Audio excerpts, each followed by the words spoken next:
of the Power F1 Pro Series here in Season 5, and we are today at the Circuit de Catalunya in sunny Spain. Not having to worry about the heat wave, thanks for the fact we're in game, and hopefully, unlike the Challenger Series, not having to worry too much about rain as well. I'm your host Lars, as per usual, or at least semi-usual, for the time being. We have 17 drivers on the grid today for what is sure to be an exciting race around the, shall we say, new-old Circuit de Catalunya. You may notice on the track map in the bottom right that a certain chicane is missing. This is the first season since, I want to say, 2009 that we've had the old layout of the Circuit de Catalunya, where the chicane in Sector 3 is gone. It's just a right-hander down the hill into the right-hander onto the back straight. The circuit is much more fast, much more smooth and flowing, and hopefully makes for some more exciting racing rather than a bottleneck that we usually see into Sector 3. Taking you through to the grid today, we have Gamma B, Mivan, Tixie, as per usual, Jan, James Taylor, Catastropheus, Casito, JTK, Bradley, Rocco, Persegili, Mali, Phoenix joins us in the Alpha Tauri, Lil Glona, Rickety, Emre even, sorry, and Roy. And just looking out on track, we have the Haas, I believe, is first out, of Casito, and we'll ride on board with him for an onboard experience here at Catalunya. Rocketing out in the back straight, easily maxing out 8th gear, pretty much over revving as you get down turn 1. Hard braking into the right-hander, 4th gear. Ride the curve a little bit on the inside, but careful not to ride too much. Casito electing to run wide on the corner here. A lot of drivers like to tuck into the inside. Doesn't work as well during the race because you can tend to get on the marbles. This long right-hander here, so easy to get too over-eager on the throttle and spin up the rears. You know, the downhill left-hander, deceptively difficult as you can carry way more speed than you think you are. And then the difficult left-right for the chicane going up the hill. Watch the curve on the outside. It is a sausage curve and it will spin you out if you hit at the wrong angle. Be brave through the right-hander at the top of the hill, 6th gear. Some will try it in 7th, though it's not recommended. Don't run wide on exit.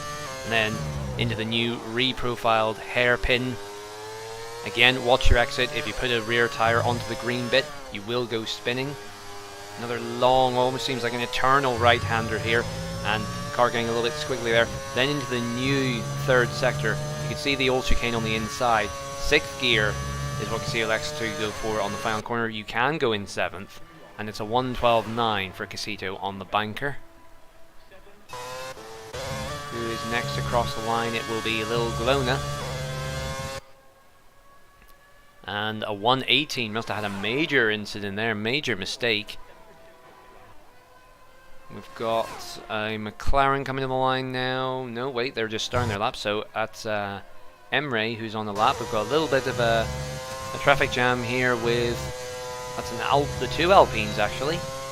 Gamma and Roy. Gamma saying a 1:12.3 and giving a slipstream to his teammate. Whether that's intentional or not, I don't know. And his teammate zipping out of the way just in time. Gamma B taking to the grass. As a result, thought he'd spun there, but that's some very extreme avoiding action. Let's see if it benefits Roy on his banker. I remind you, barring any DNFs in this session, we will only lose 2 drivers in Q1. 15 go through to the next session. Again, that's barring any DNFs. If anyone crashes, obviously they go out and we go down by that same number. As Rocco leaves the session, he was having problems connecting yesterday. I hope he can get that sorted, because of course he's racing today rather than just spectating. It's a purple sector 2 for Roy as Emre takes the top of the timesheets. We've got the deficits on the right hand side there. Casito 9/10 off of the best time. He's certainly at risk. Rickety not much safer, he's 4/10 down. And the slipstream was helpful, but Roy only gets to P4 with that time. As a Ferrari exits the pit lane. And that looks like a Williams behind it as well. That should be Mivan, it is. Mivan raced yesterday in the Challenger Series, for those who are watching. Did very well on his debut, has to be said. It'll be interesting to see how he performs against the big boys in Pro. Meanwhile, the Mercedes of James Taylor is on an outlap. And who else have we got going around? That's an Alpha Tauri going slowly. That'll be Lil Glona. And Emery is on his cooldown lap. Who else have we got on the lap at the minute? Catastrophe is on that lap. James Taylor is on his run. Rickety, I think, is on a cooldown. Roy's on a cooldown. Gloon's on a cooldown. Yep. So it's James Taylor that we're watching in a minute. Purple Sector 1, apparently. Says he's on the intermediates. And he is. What?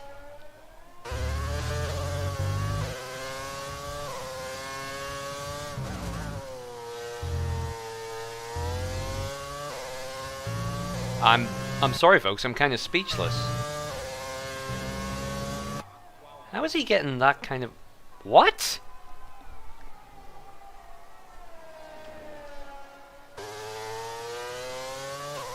I mean, he's driving on them quite well, but I mean, obviously there's no grip there.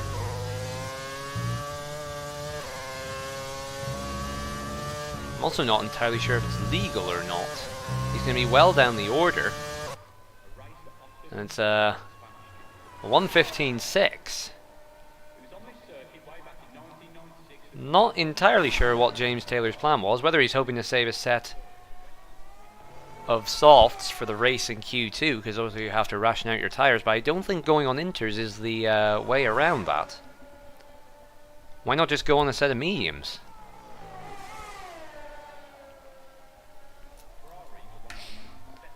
This is quite extraordinary. Let me just get the team radio up here.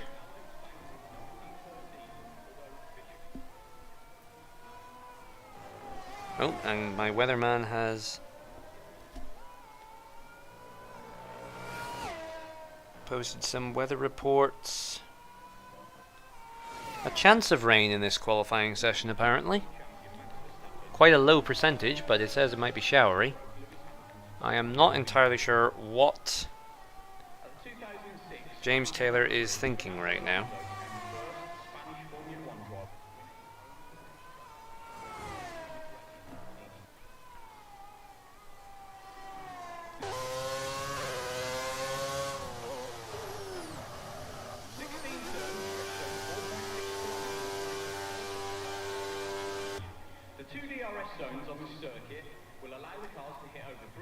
Sorry, I just thought I had to ask James there, is he high? Because it certainly feels like he is.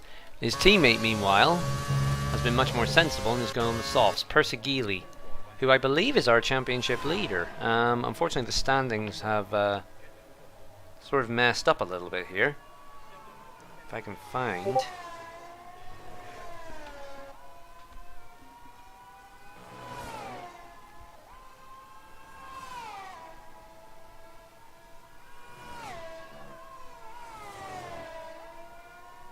See if I can find the standings.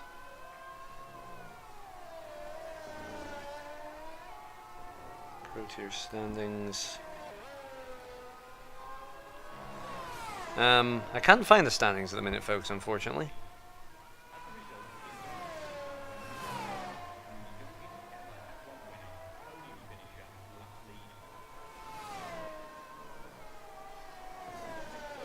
Here we go.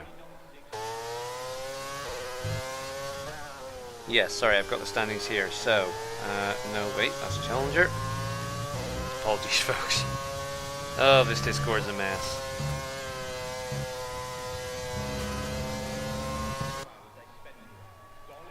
Azerbaijan Grand Prix Pro.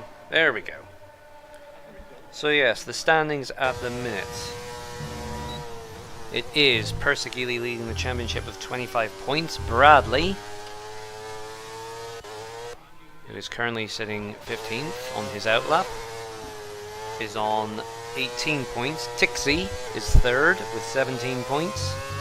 Rocco in fourth with 14 points, tied with Glon, who is also on 14. James Taylor and Nara both on 10, JTK and Roy both on 4, and iCrazy, Casito both on 3. Catastrophe is currently sitting in 12th with 2 points. All the other drivers have not yet scored. So that's the championship standings. The gap is 7 points in favour of the Mercedes. It's just like 2021. We have a Mercedes and a Red Bull in battle for the championship. Watching Bradley. Currently second in the championship after, it must be said, a disappointing outing in Imola. Picked up 2 drive-throughs for the virtual safety car. Massively compromised his result. But he'll want to fight back hard. And he needs to, because Persegili has the upper hand and is certainly a match for him on pace. It's only round 4, of course, early days. But these early races can be the parts where you may look back and decide, you know, is this where I lost my championship? Is this where it all went wrong? Bradley goes P6, nearly half a second off of Persegili's time, but it is only Q1. Who has not said time? It's just JTK and Mali. Mali just starting their lap. JTK on his way round. James Taylor obviously needing to improve massively. He's on the softs now. He's seen sense.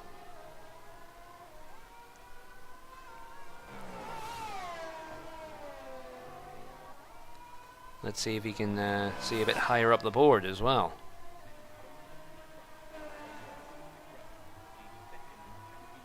James saying he needed to test them out.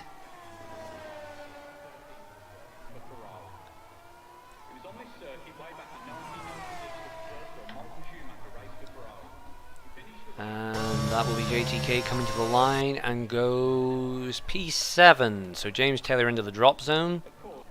Casito and Mivan very much at risk. In fact, if Mali improves, which they look to be doing, that's a very mucky Red Bull for some reason. Whether he went off somewhere, not too sure, Mali. And Mali does improve to P7 ahead of his teammates. Persegili retires, feeling he's done enough. Okay, looking at the times. Cut-off at the minute is a 12.4. Couple of drivers dropping out here instead of doing a final run, feeling they've done enough. Looking at the times, the ones at immediate risk, of course, are Rickety and Catastropheus. Catastropheus on the lap on the mediums. Although, if they improve by a semi-decent amount, you'd have to say Rocco and Roy aren't particularly safe. I'd even be cautious as far up as JTK. It's only 4 tenths. Which, if it was a scruffy lap, could easily be found by Casito and Mivan. Lovely rear view angle, that Ferrari. It's not a shot you see too often.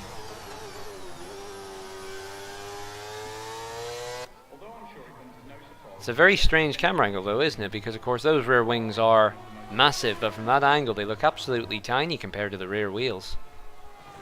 Ooh, Catastrophe is a bit early on turn in there, I think. And he's aborting that lap. And he's missed the pit lane. I think he was warned about that bump, and that could be disastrous for Catastropheus because he's got to go round again, and I think that means he will not get out for another lap. Rocco has retired from P12. That's a ballsy move. None of the other ones at risk are doing a lap. Emre's on an out lap. As is what appears to be... We've got an Alpha Tauri driving around. Little Glona, not prepared to take the risk. Why are all the cars so dirty on the left-hand side? Go down to Asda, get a car wash. So Catastropheus will have to fight his way round for another lap. Phoenix is retired, but he was in P2.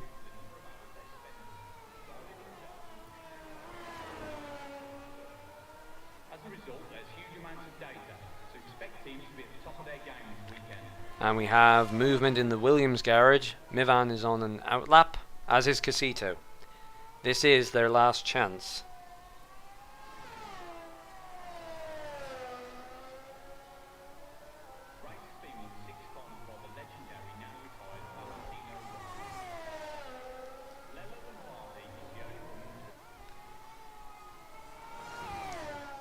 Let's see, Artemis, of course. Yes, Artemis Esports.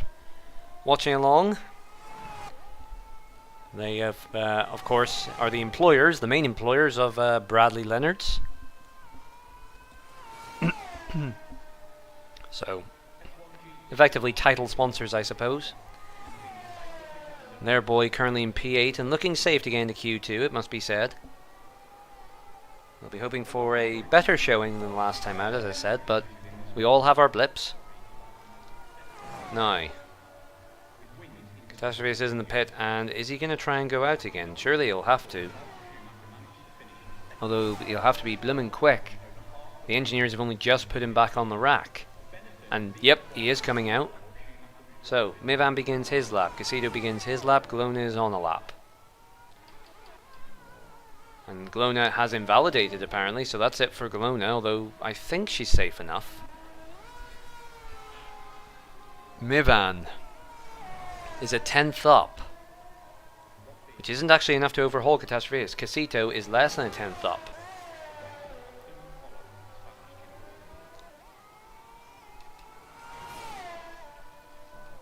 We can't get the intervals, unfortunately.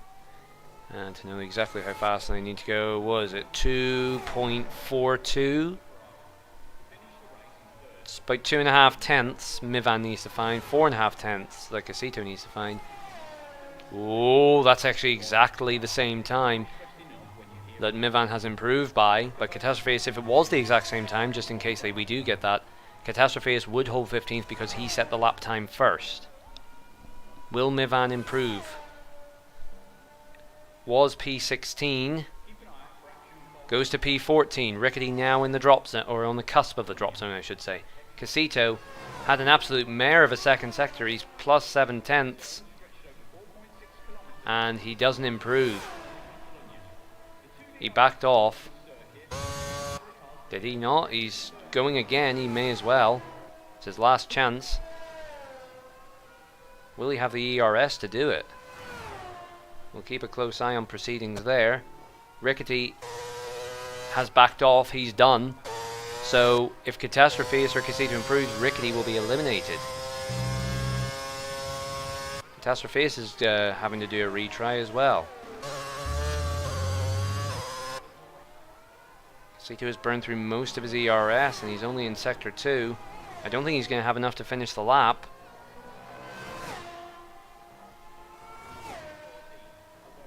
%, 8%, 7%. It's going to run out. He's 4 tenths up. But he's gone wide. Will that cost him? He might just have enough to get to the end, you know.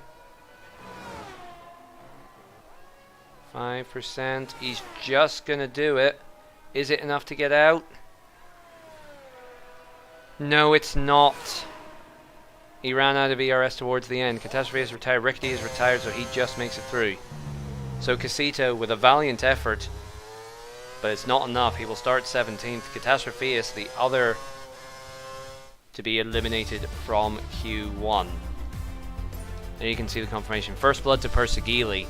Phoenix showing his worth, getting up to P2. Jan and James up there. Emery Tixie only P6 in the first quali. Bradley only P8. But it is only Q1, so they're probably saving it a little bit. Roy making it through on the mediums. Well done to him.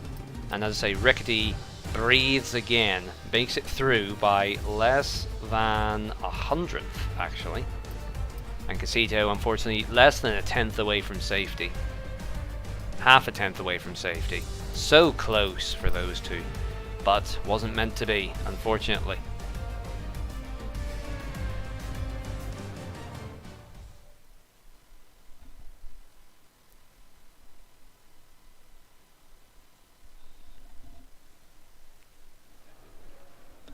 And we come back with Q2. 15 cars, times are reset. Let us see what they're all made of. 5 cars will be eliminated from 11th down to 15th. Who will make the first move? Slightly less time, of course, in this session. Only 15 minutes. I see movement towards the end of the pit lane. That is, well, Gamma's heading out. We've also got the Haas of Tixie. Tixie is first to take the track, as per usual, as is the custom with Tixie. They like to get out early.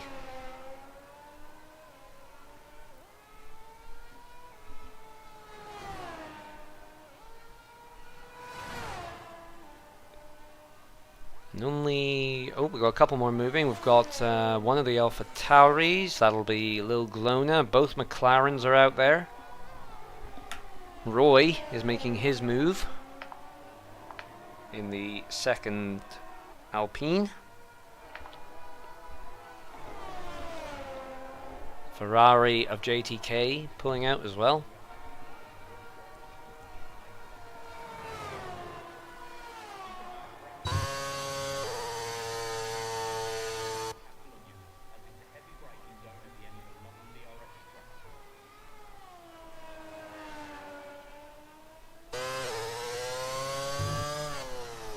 They're all jostling for position behind, as you can see on the mini-map there, actually. They want to get a slipstream, but they also don't want to get caught in the dirty air.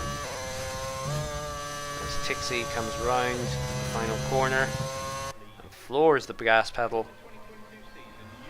Q2 is officially underway.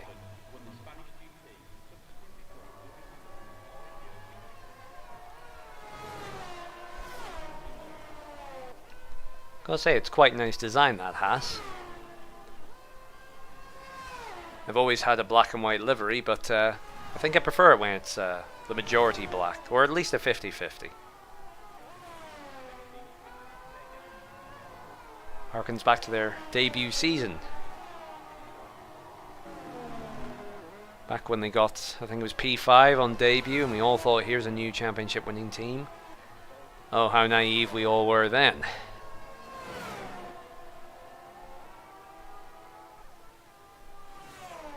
Still, one can dream. Tixie ain't dreaming in a minute though, this is for real. We have a car spun there, it looks like. That's one of the Alpha Tauris.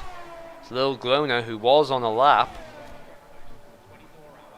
Where is that? That was just coming off of the chicane. A little uphill left, right. 1:11.4 is Tixie's time on the board. They're all going to start coming through now. So, Tixie sets the fastest lap time so far. Rickety, over a second behind his teammate. 7/10 adrift. It's not the greatest debut for the McLarens, or not debut, not the greatest opening for the McLarens, I should say. Lil Glona does complete the lap time, but obviously it's not representative. JTK will be next across line and goes P2. Still half a second down though. Next up should be... Gamma has invalidated. Looks like Roy invalidated as well. They know that's him crossing the line now. That was the Williams going on ahead, I should say. Roy goes to P2. Scratch that, it's Persegili who's only a 10th down. James Taylor, his teammate, slots him right behind him. The Red Bull of Bradley goes to P4. Who else have we got coming around?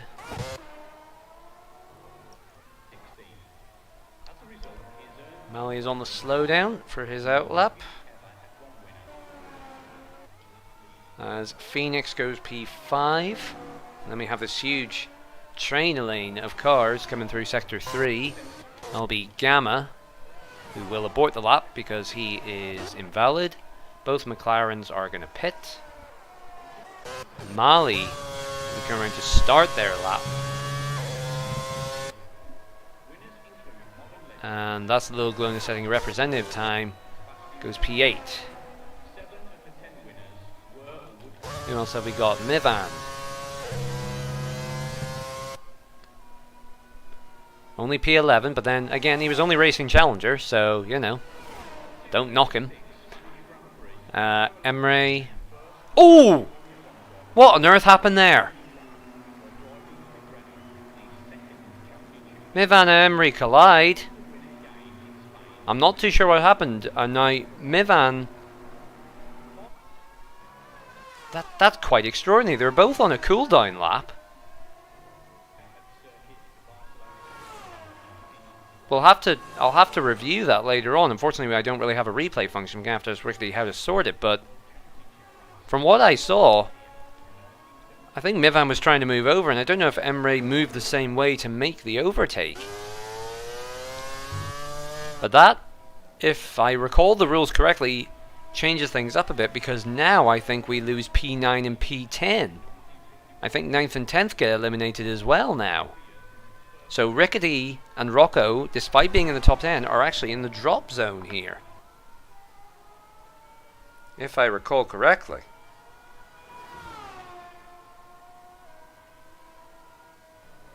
Catastrophe is saying lol in the chat.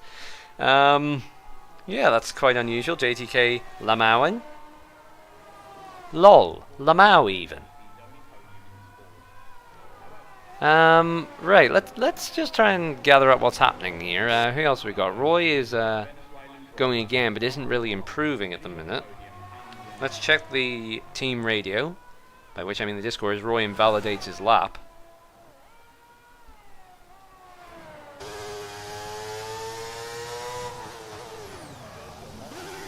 Mivan apologizing profusely. His brother came and distracted him, and he tried to swerve out of the way, apparently. I'm so sorry.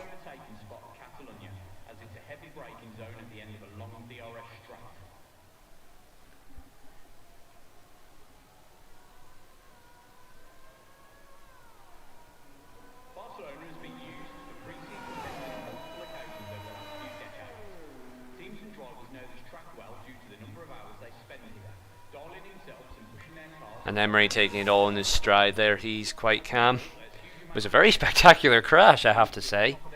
The Williams going airborne. And we'll find out if I am correct on the rules.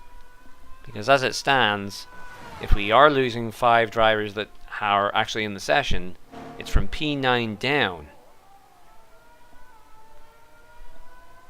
that will be eliminated, in which case it's Lil Glona, Rocco, Rickety, Mali and Gamma. Obviously Milvan and Emery are eliminated by default.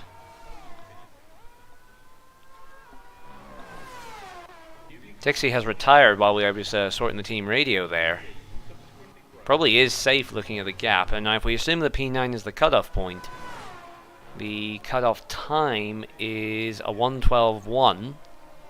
JTK I'd say is at risk, Roy's at risk, even potentially the likes of Phoenix and Bradley if they're not careful. And indeed most of the field coming back out for another run. James Taylor and Perseculy staying in the pits. Bradley is doing another run. He's just playing it safe, understandably. We've had drivers caught out in quali before this season.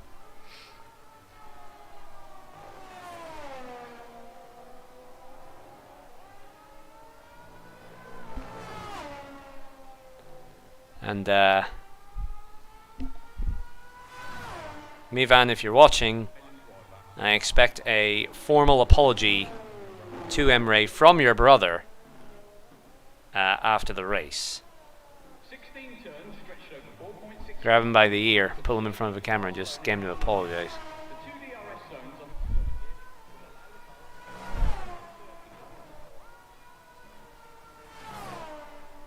As I say, Emery taking it all in his stride so far. Now, looking at the numbers, who's in the drop zone now? JTK, who's on that lap, is in the drop zone, along with Glona, Rocco and Rickety, and Mali.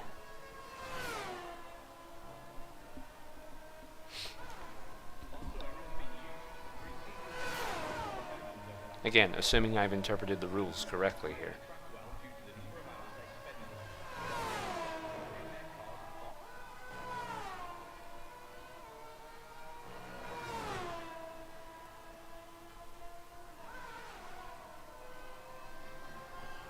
This is the way it worked last time. GTK does a slight improvement in Sector 1.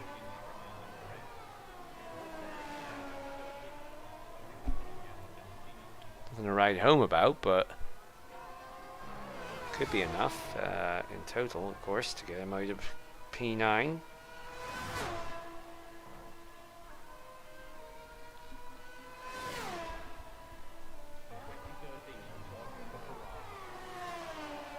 Tenth and a half up, that's definitely enough of an improvement.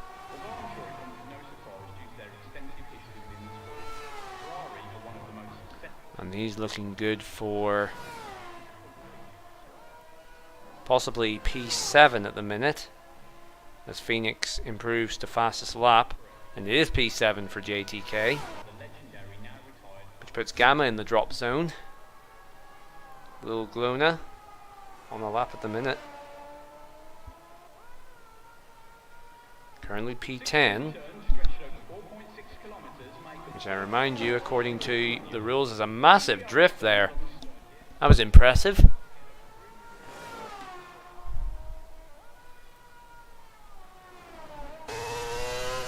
Formula drift doesn't happen until we get to Japan, my dear. Rocco, currently in P11. Keep an eye on his sector times. Mali's also on the lap.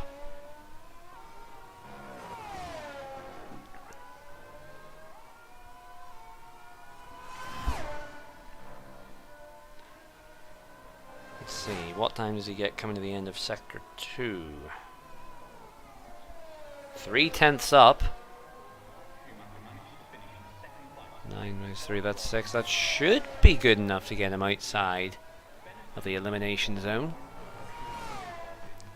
Provided he keeps it clean through here and is relatively quick in the corner. And he gets him to P6. So Roy now in the drop zone, and he's still in the garage. Gamma's on out lap. Little Glona, Rickety is moving out now. Glona is still in the pits. Mali did improve as well, so JTK is back in that drop zone. And he's still in the pit as well. He's going to have one more chance if he's going for it. What can Gamma do?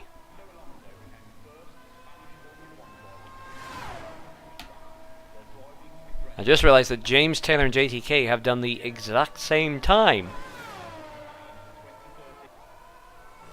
1:11.666.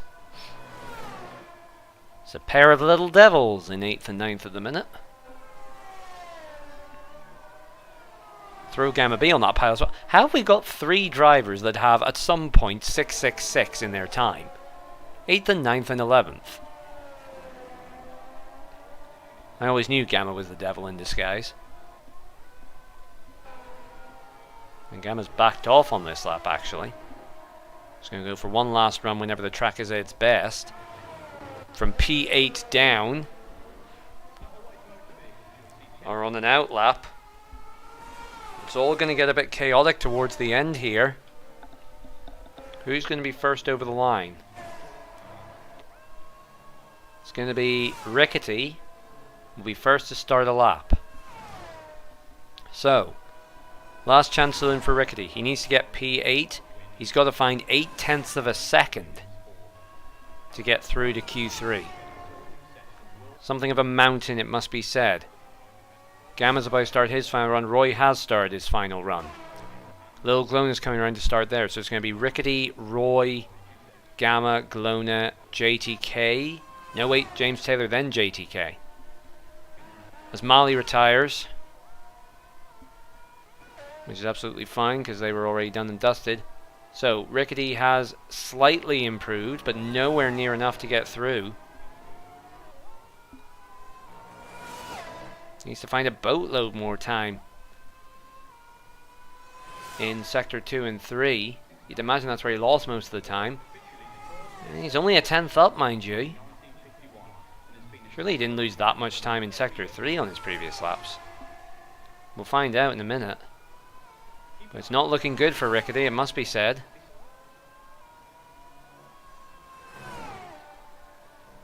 He's not a slouch, but today it's nothing doing. He stays P13, 9/10 down. Rickety is eliminated. Roy, does he get through? Does he ever? James Taylor now in the drop zone. Who's next to cross line? Oh, because Glona spins off. And Gamma also aborts the lap. So Glona has gone, Gamma has gone.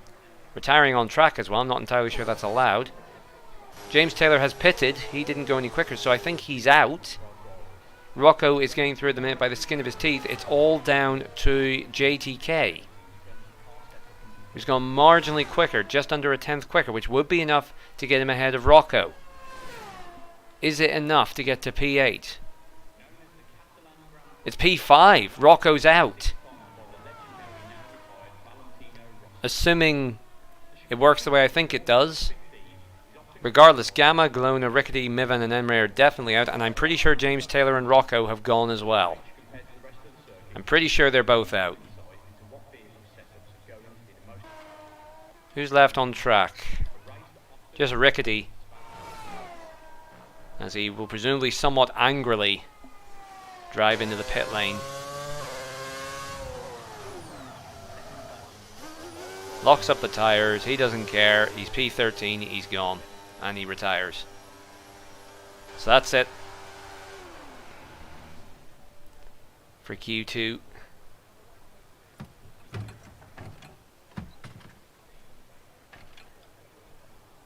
And wait, what?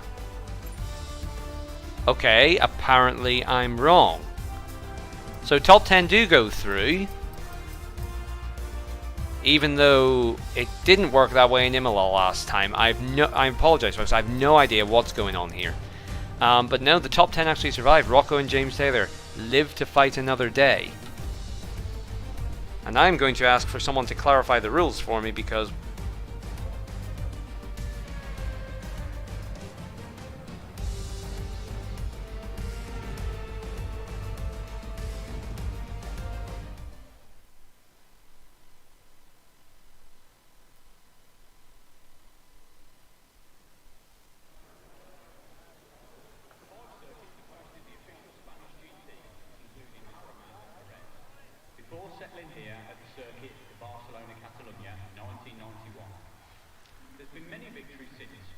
so 12 minutes, 10 drivers. This is for pole. I've actually asked in the chat there why all 10 went through this time, but they didn't go through at Imola, because we had DNFs at Imola.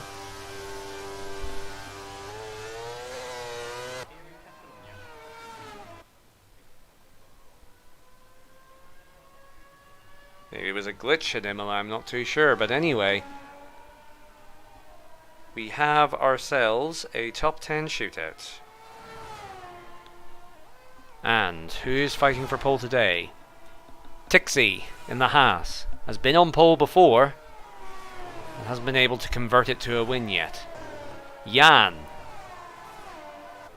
highest up he's been so far, I believe. James Taylor, bit of a dark horse, struggled in race pace last time out, hopefully he's remedied that. JTK, another surprise of the session up there. Bradley, of course, frequently up near the front, and we'll be hoping to do a lot better than he did last time out in Imola. Rocco got through by the skin of his teeth. Is he really a challenger for pole? Hard to say, as they're all bunching up across each other here. This is going to cause a disaster at some point. Persigili, our championship leader, you'd have to say he's one of the favourites to be up there. Mali has been very quick all session. Phoenix, the reserve, sort of a super sub, got himself up to P2 and Q2. Can he do it again? And Roy, I'd say he's a bit of a long shot for pole, but he could have been sandbagging, could have been holding back. We're about to find out, as it's Jan who's going to be the first one to cross the line, as we begin Q3 with a rather cloudy atmosphere around the place this time. The sun has gone, track will be cooler, but of course more rubbered in as well. Artemis Esports are getting excited. Hopefully they haven't jinxed him. We'll see what Bradley can do. 7 points the gap in the championship between himself and Persigili at the minute. And of course our point system is different from official F1. It's 18 for a win, 16 for second, and goes down from there. So Losing out on first is not the massive disadvantage it would be in real life. It does sort of make me wonder, if they want closer championships, why they don't bring back the old point system. Winner gets 10 points and it gives the top 8 a point. Heck, even do the top 10. Just go 10, 9, 8, 7, 6, 5, 4, 3, 2, 1. I'll get you some close championship battles as Jan sets a 111.2 to 111.3 for Tixie. And Bradley does go to pole with 111.109. Mali, 4 tenths down. Rocco, 5 tenths down, half a second. Roy slots in the P4. Persegili, less than a tenth behind Bradley. Casito saying he has an explanation why the top 10 is in. Give us your explanation, Casito. Well, wait, hold on. When did you get in here? I'm very sneaky, but get out! Get out! I just wanted to tell you why. Look, listen. If you want to be Ted Kravitz, you wait until I call you, okay? You can't just barge into the call box. You're my Ted Kravitz, okay? Okay, Ted. Explanation why we got 10 in the top 10.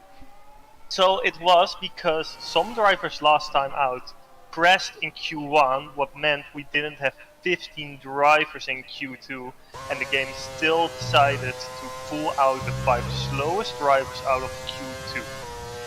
That's what I believe is what happened last time and in Imola. Alright, I'll take your word for it. Thank you, Ted Kravitz. Now, get back in your car. There you go. I didn't even hear him sneaking in.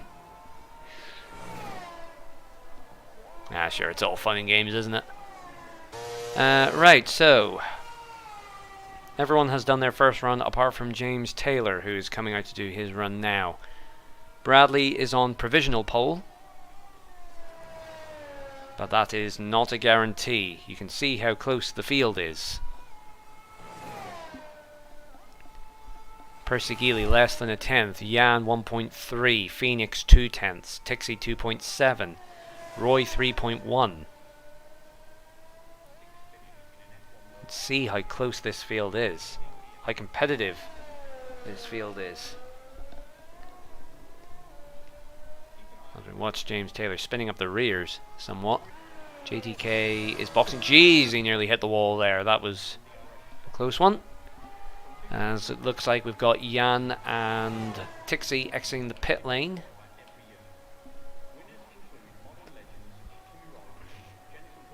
And a Red Bull. That'll be Bradley going out again. And his rival Persegili right behind him.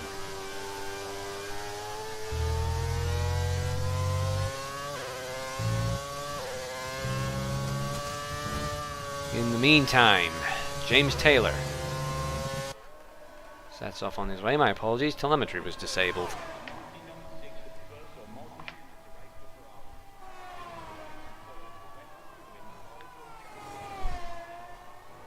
I'll let James Taylor crack on his merry way.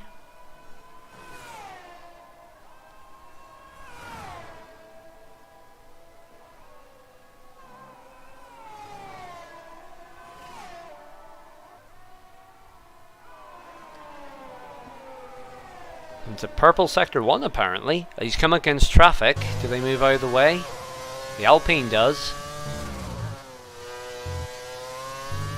That is... who's that in front? That's the Red Bull of Mali, who's on their installation lap. Should be far enough clear. It's a purple sector 2 for James apparently.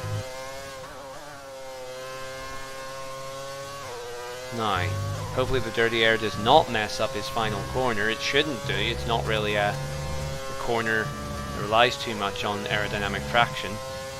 And James Taylor goes across the line, but it's only P4.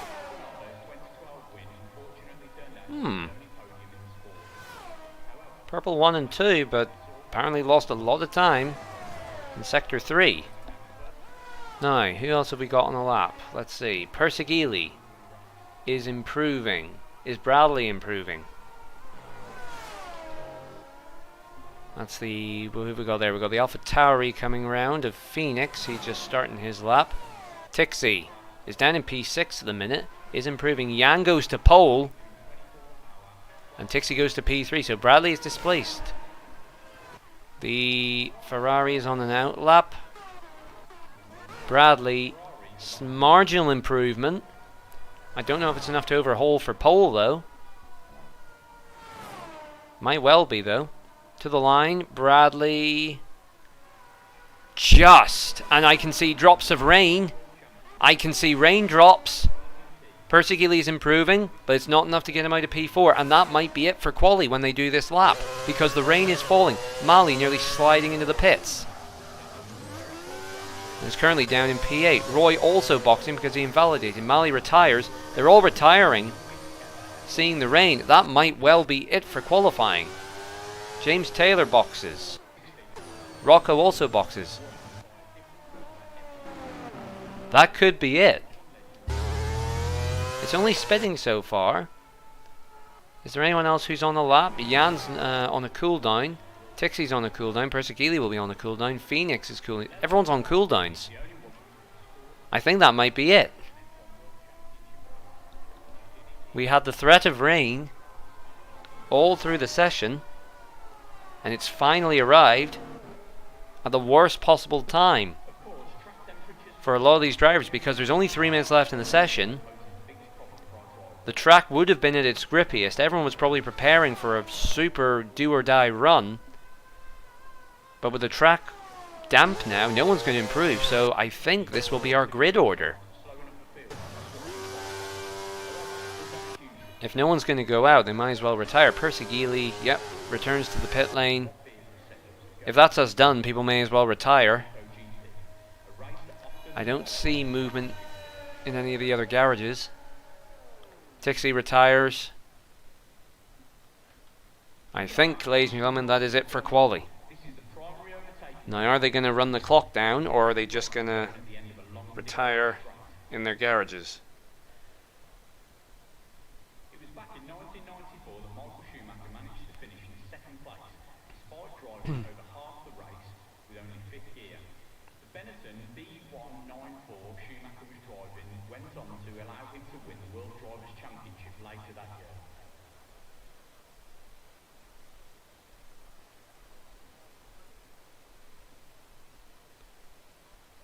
Pole position is often the best place for any driver to start. And they're kind of just chilling in the garage at the minute. The lack of overtaking opportunities and absence of long braking zones. Jan saying 18 thousandths of a second. Yep, that's all. 17 thousandths of a second, actually. Jan, that's all the gap that there is between yourself and pole.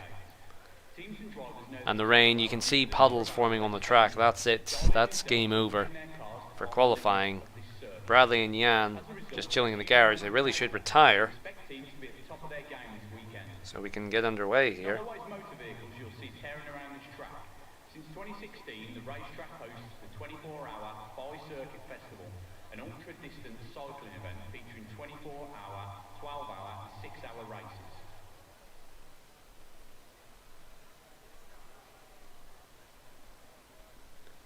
Now it's just Bradley. Come on, Bradley. Lombardi is the only woman to have scored a top 6 finish in an F1 World Championship race, and she did it here in the 1975 Spanish GP. Grand Prix has been held in Spain since 1913, although officially the first F1 GP was held here in 1951 and has been a staple of the calendar almost every year since it was first hosted. The chicane of turn 14 and 15 is often criticised for slowing up the field and disrupting qualifying. However, Come on, Bradley. You're the only one left in the session. compared to the rest of the circuit can give the team useful insight into what vehicle setups are going to be the most powerful of Monaco GP, a race that often follows the Spanish GP.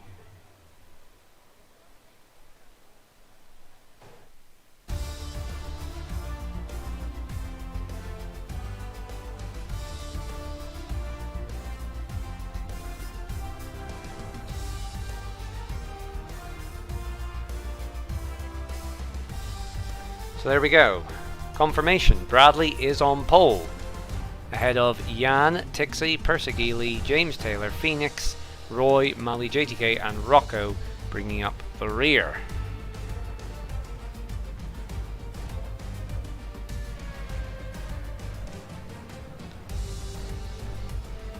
Artemis Esports, I imagine, will be very happy. Harry saying he timed that completely wrong. That was Phoenix, by the way, I should say. Phoenix saying he timed it completely wrong. But, I mean, you know, the rain have been threatening. We only give approximate weather forecasts. You can do accurate ones, but the rules say we have to set it to approximate.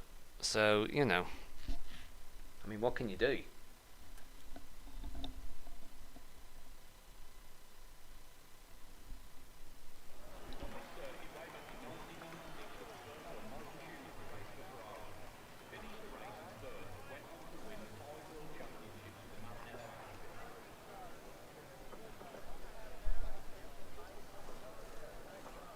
And it looks to be glorious sunshine.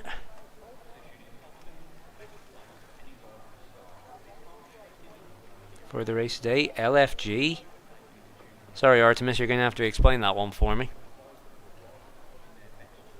Oh, let's effing go. Never mind, I figured it out.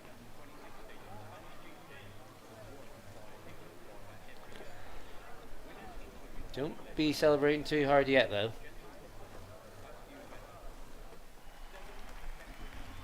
There are no points for qualifying.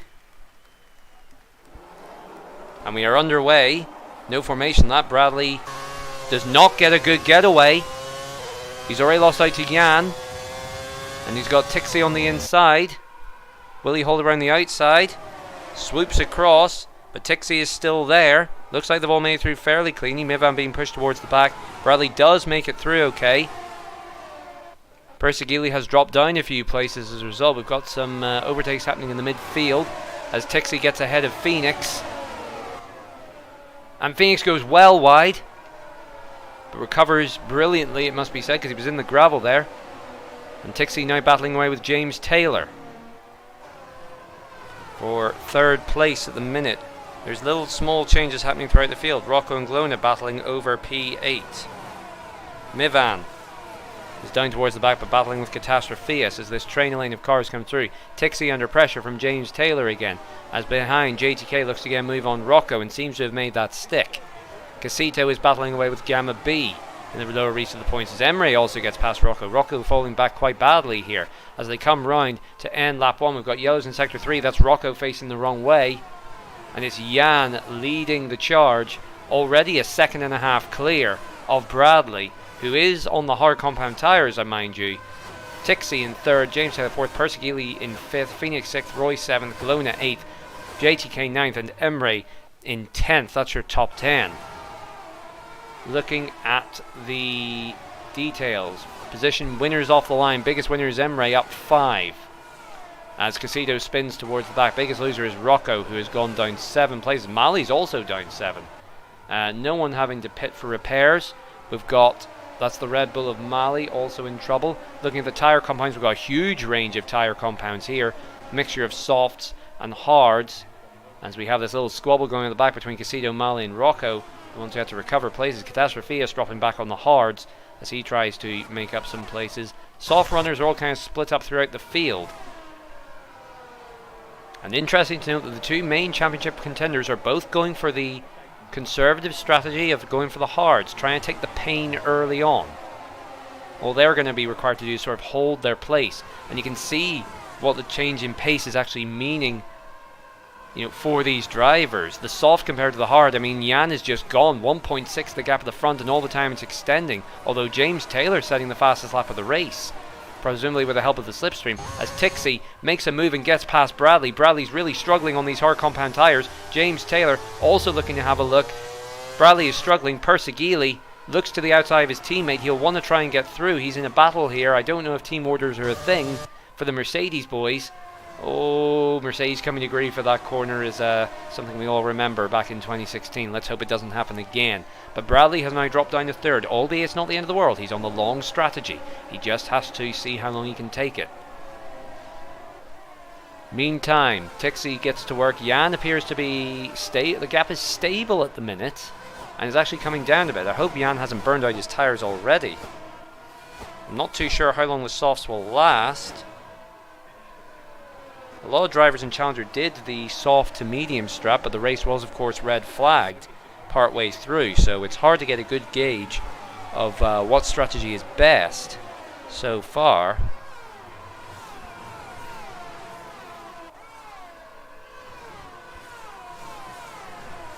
As we watch the field all coming through, Tixie now sets the fastest lap of the race.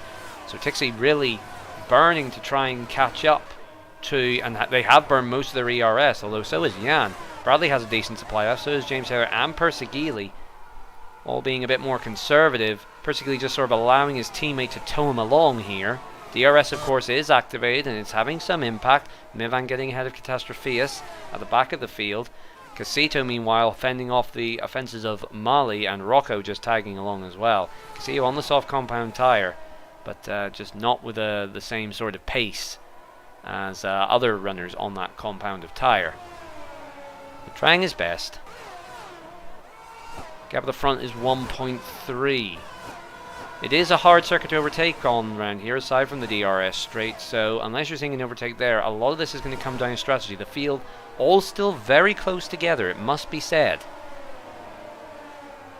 As Casito retires from the session. Now what happened there? That is on the left-right chicane. He probably slipped up, and we have a full safety car as a result. I think he slipped on the sausage curb as Jan goes into the pits to get rid of the soft compound tyres. Tixie inherits the lead from Bradley. James Taylor carries on. Who else is pitting? So Jan's in the pits, Phoenix in the pits. All the soft runners are electing to get rid of that compound early with the help of the safety car, with the exception of Lil Glona, who powers on. So were the softs just not lasting as well as people thought? A couple of medium and hard runners also, or sorry, no, that's the ones coming out of the pits, I apologize. Although Mali pitting for the mediums as well, so only one runner left on the softs, and that is Glona. Maybe finding their tires are holding up a little bit better. Hard to tell. The safety car now resets the field, that lovely red Mercedes. You get a nice close-up of it. Of course, the safety cars alternate. Today it is the Mercedes, tomorrow or next time out I believe it will be the Aston Martin back in there. Be interested to ask the audience and know which one is your favourite. I'm more partial to the Aston myself. Granted I drive for them, but that's not the point. As Bert Mylander leads the field round.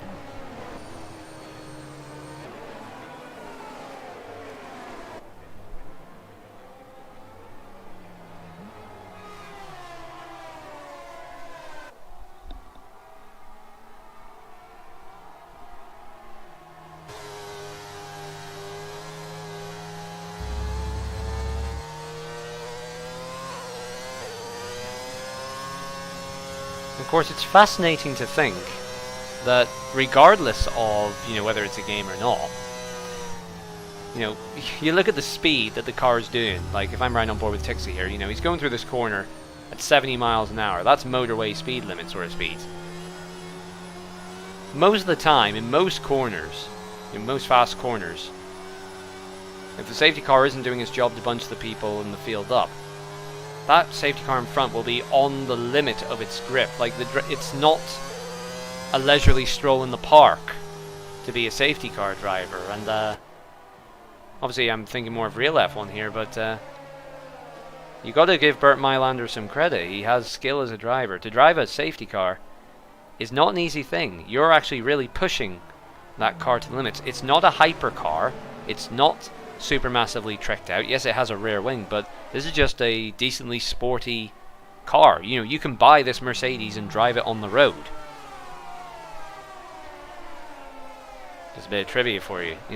We don't have Lamborghinis as safety cars or anything. We don't buy hypercars or GT3 cars for them. This is a Mercedes that you could buy in the showroom if you had the money for it and drive it around on the road. And we all know,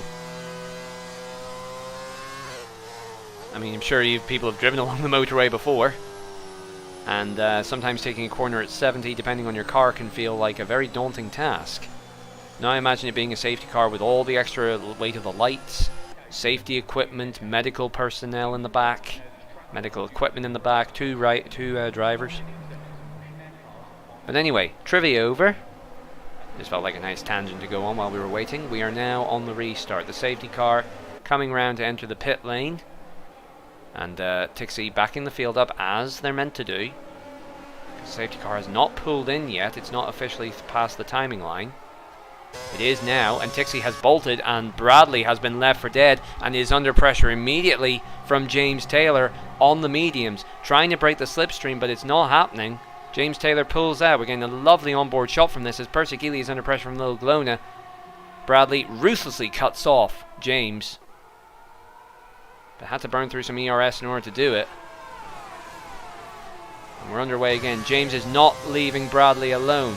The hards are not back up to temperature. Last of the late breakers into the right-hander. James has the inside line. Now Bradley will try and hold it down side by side. He gets the inside for the next corner. James has to run out wide but gets a better line through. And James is ahead. Now Percy Geely, who is on the same compound, is right next to Bradley. He's in the Mercedes sandwich. And that is not where you want to be. Casito saying in the chat there, he spun on the curbs into the wall. It's felled the best of men, Casito. We've got Akuma Angela, whoever that is. Welcome to the stream. Delicia with a bowl of ice cream. If you, can I have some, please? I need to cool myself down because the race is getting fire. It's getting fiery here. A little thumbs up from you there. Welcome to the stream. Hope you enjoy it. As we start lap 8. Again, this is going to be a race of tactics more than overtakes. As I say that though, JTK to the inside of turn 1, trying to get past Lil Glona. They're still side by side going into turn 2, bumping across the curbs, giving each other just enough room. And Rickety looks to try and take advantage. We'll ride on board with Mivan, who has just seen the opportunity. And oh, there's a bit of bumping of wheels there. It's like Ben-Hur all over again. 3 wide into turn 4. That's not going to end well. And it didn't. Rickety's round. Lil Glona appears to have lost a front wing. No, it's Phoenix who lost his wing. So Phoenix has dropped down. Glona has dropped down. Rickety has obviously dropped down. Emery was involved in that as well somewhere. We saw 3 wide going into turn 4. No safety car, not even a virtual safety car, as Mali tries to take advantage. And I think Catastropheus also has some form of damage. He ran a bit wide there, and I can see... Is he missing an end plate? No, he's not. He just had to recover a little bit. And they're still battling away here. As soon as I say there's no overtaking happening, look at this. Gamma getting the elbows out. Battling with Emery. They're side by side. This is only for P12. There's not even points on offer here, but they will fight for every position that's available. DRS is also now available. Rickety gets ahead of Phoenix. Poor old Phoenix will have to make some real moves as Mali goes to the grass as they go 3 wide down the back straight. Mali makes a beautiful double overtake. Roy gets ahead of Mivan.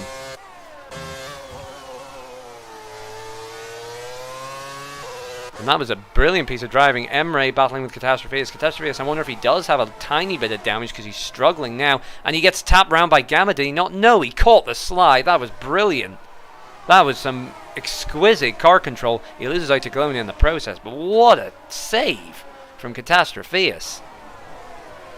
Avoiding catastrophe there, to be quite honest. As Phoenix comes out of the pits, he's miles down the order. So is Rickety.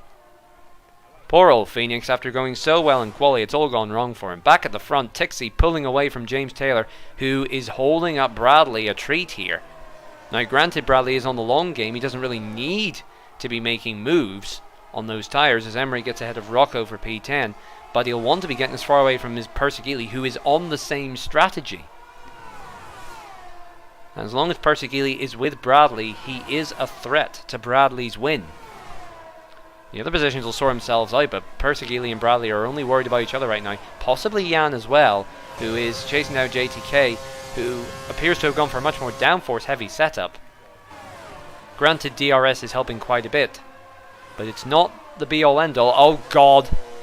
These 3 are out again as Rocco gets bumped wide, goes over the sleeping policeman. That'll be the goodbye to Rocco's spine there, I think. We saw him bumping right across it.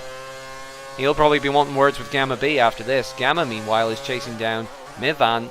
The mediums may be just starting to go off a bit. They've done about 7 racing laps, which is about the point I noticed in my race yesterday that my mediums were starting to go. So the hards should last a bit longer. For anyone who's fairly new to the stream, just to explain why we're so interested in tyre compounds. Basically, the tyres will have an impact on the car's pace. We have 3 compounds, soft, medium and hard, and what those describe as Gamma B makes a lovely move to the inside to get ahead of Mivan. What those describe is the density, simply put, of the tyre compound, the rubber that's used to make the tyre. The rule is if you have a softer tyre, the physics rule I should say, the softer the tyre, the more grip you will have, and therefore the quicker you will be. However, if the rubber is softer, it also burns away much quicker. So it's a game of strategy. Do you want a softer compound that's much quicker but will burn away and lose its pace very quickly, or do you go for a harder compound that isn't as quick but will last much longer? It all plays into the strategy of when you pit, where you are on the track at the time, are there going to be safety cars? You have to predict all these things, and you can see from the previous couple of overtakes that the medium compound tyres are just starting to switch off a little bit. We have yellows in sector 2. For some reason, I'm trying to see what's happened back there. It was this group at the back again, Rocco and Mivan and all that.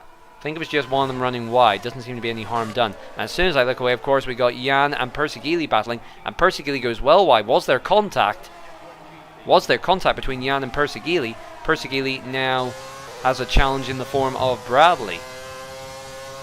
Now, based on driver personalities, Persigili, don't get me wrong, he's quick, but he's also a bit more cautious. Bradley tends not to take things lying down. So this could be a spicy battle. And DRS saving Bradley on this occasion.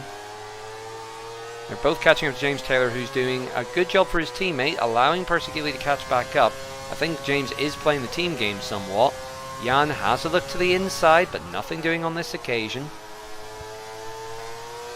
Or is there? Has a little sniff to the inside. It'll be the outside from the next corner. Does he do the switcheroo? No, he thinks better of it. But this is hurting Bradley now. Not only is he getting his tyres overheated from being stuck behind James, but he's now fallen into the clutches of Jan, who appears to be managing his rubber much better, albeit not his ERS. Bradley has double the ERS that Jan has, and Persigili has even more available. And he's just following along. We'll stay on board with Jan for a little bit. Oh, a little bit of a slide there from Bradley. I don't know where Jan was going. If you go for a gap that is no longer there, I hate it when people quote Ayrton Senna like that, because that's not what he meant. I feel like that's something Ayrton would say in heaven is, if you go for a gap that is no longer, if you no longer go for a gap that is there, that's not what I meant, you dumbass. Don't ask me why I made him sound Russian for a second there. I'm not very good with accents, as it turns out. Little blown into the pits, and Persigili is caught right back up to this group at the front. Mali is also involved now as well. There's a bit of a trainer lane forming behind James Taylor. All aboard the Taylor train. Choo-choo! And Bradley, you can see him having to flick out of the steering there. He got a bit of a steering lock there. And Jan, he runs Jan wide. And Persigili takes advantage. That was certainly elbows out. Now, I don't know whether Jan will want to press for a penalty on that, because that was very aggressive from Bradley. Yes, he's entitled to the racing line, but you know, you gotta leave a car's width, and Jan is now getting aggressive with the drivers around him. Roy takes advantage. See, that was a bit of argy-bargy, but both stay within track, although Roy nearly loses control and has to relinquish the position. They're all getting onto the marbles. The marbles are really bad round here in Spain. And of course, those tyres are really starting to go quite quickly as the train begins again.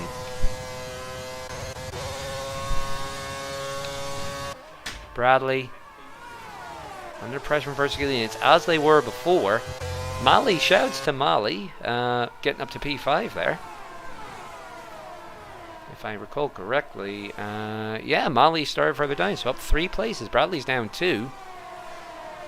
And James really not doing the man second in the championship any favours whatsoever. I don't know, Artemis, you I hope we're watching that. What do you make of the move that your guy pulled there, the defensive move? Fair but firm, or was he being a bit naughty? Someone typed in the chat there, of course, elbows out if you can't stand the heat. I saw it and then it got deleted there. Not too sure who sent that message, but I agree to an extent, but you gotta keep it sportsmanlike, and running someone out onto the gravel is not generally a sporting move.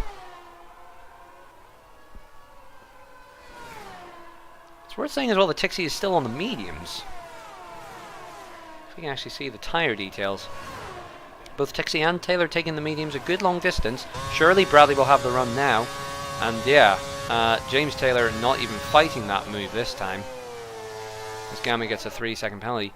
Bradley is finally through. But is it too late to take advantage?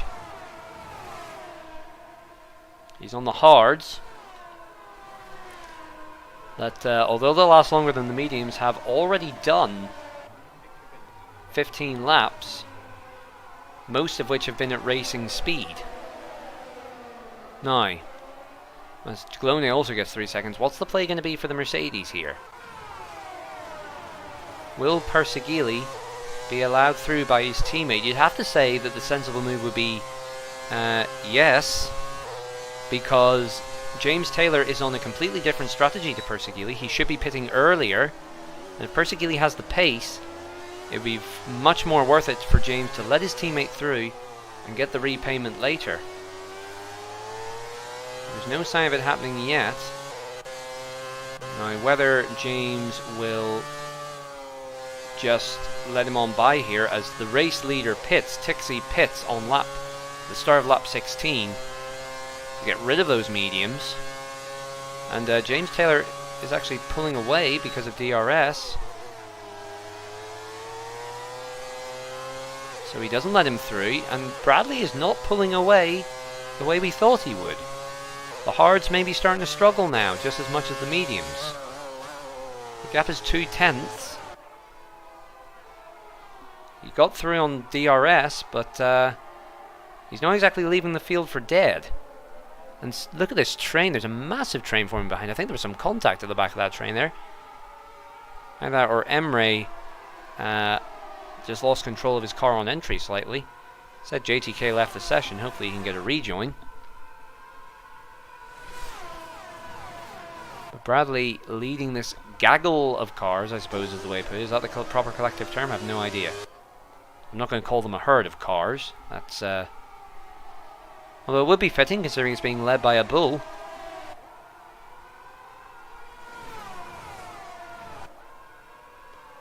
And James aborts for the pit lane. The medium runners starting to get rid of their tyres. Now, it'll be interesting to watch where James comes out. If he comes out ahead of Tixie, it means the overcut would be the better option.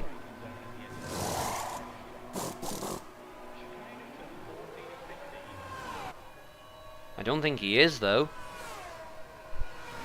Tixie will come out ahead and even further ahead than before. So it looks like undercut is the way to go at the minute. So, times of the minute. We've got Bradley leading Persegili from Mali, from Roy, from Jan, from Emre, from Gamma, Rocco, Catastropheus, Tixie, Rickety, James, Mivan, JTK, Glona, and Phoenix, who has caught up to this field now. Credit to him. Casito, the only DNF so far. In terms of the pit stops, Bradley, Persegili, Rocco, Catastrophes, and Rickety yet to pit. Everyone else has pitted at least once. Some of them pitted early to get rid of the softs. JTK saying he got kicked from the race. Well, get back in, man. Ask for an invite. Ask Phoenix for one, or Mivan. They're not doing anything. As Bradley... Whoa! And I know exactly what that was. Bradley has fallen foul of the bump.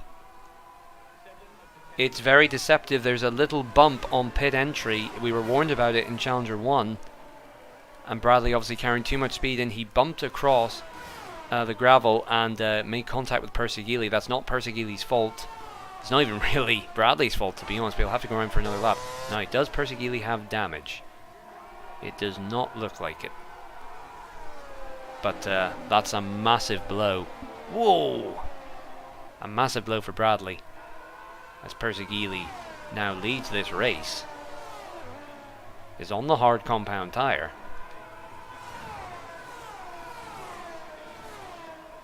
And is looking good for potentially a win. Although Mali may have something to say about that. Where is Bradley? Bradley is in P7, just within a second of Gamma.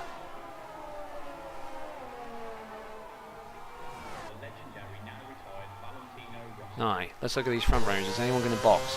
Persigili makes into the pit safely and boxes to cover off Bradley Leonards. So, Mali leads from Roy, from Jan, from Emery, from Persigili, who's in the pits. Nice clean pit stop, as Tixie on the hard sets the fastest lap.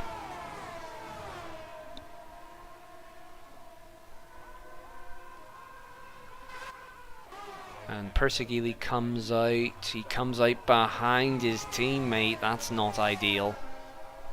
I did say the undercut was the way to go. But James has proven a hard man to pass. Rickety, apparently not so much. Although Rickety did pit earlier on, it must be said. So, Persigili out in P10. Bradley now presumably moving to a counter strategy. He was planning to pit, but whether he feels his bet now is to try and hold out for a safety car or something.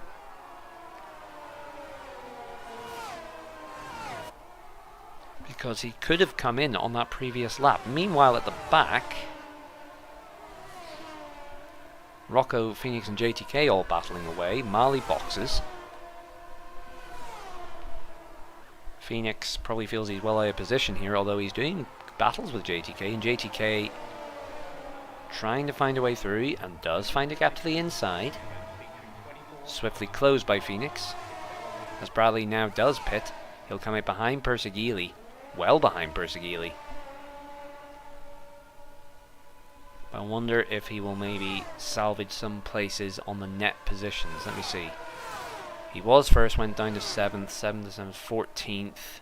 No, actually, he's lost out. He's further behind than he was. And now he's stuck with all these cars battling at the back, the likes of Phoenix and JTK, who are by no means slouches and are battling very hard. So Bradley has a lot of fighting back to do. Gamma loses out to Tixie, who is fighting their way back through the field. After their pit stop, Mivan with a 3-second time penalty. And what's happening at the front? When are these boyos going to pit? None of them pitting yet. It's Roy, Jan and Emery leading the way, and I think Jan is going to go for the move here, as Jan takes the lead. Now, how long have those tyres been on for? Jan's had those hards on for 16 laps. I highly doubt he'll take them to the end. Theoretically, it's possible, as Rickety is now pitting, the last of the drivers to do so. Persigili on fresh, softer rubber does get ahead of his teammate. And his next target is Gamma B, some 4 seconds up the road, but albeit those cars will probably still have to pit. Now, let's look at the tyres again. Presumably, Tixie is going to the end. So, in terms of net positions, Tixie is net in the lead, I'd say, and Persigili is second. But whether the tyre compound will be enough of a difference for Persigili to challenge for first remains to be seen. He's currently towing his teammate along. Bradley, meanwhile, is battling his way through the rear end of the field. He's come up behind Phoenix, who runs a bit wide there, who is battling with JTK and Lil Glona. Lil Glona losing out, and these two going side by side, and this is holding Bradley up something fierce. It's like watching a Need for Speed game, you know, when the police cars go in front of you and the AI just tries to block you constantly to box you in. They're never very good at it, but they always do a good job of slowing you down. And Bradley surely with DRS, although he's in a DRS train, and you can see the effect that's having. It's making him quicker, but look at the cars in front pulling away. And that's with Phoenix charging his ERS as well. So Bradley's not in a very comfortable position here. He does get past a little Gloon after they make a mistake. Phoenix goes out wide. Wheel to wheel stuff here. The Phoenix relinquishes P12 to Bradley. Further in front, JTK and Mivan battling away over the final points paying position, although once Bradley comes through he'll be P11.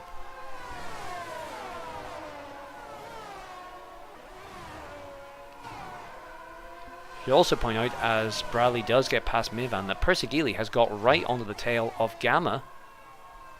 The gap was 4 seconds not 2 laps ago. Gamma obviously struggling a little bit here. And that should be easy pickings for the Mercedes.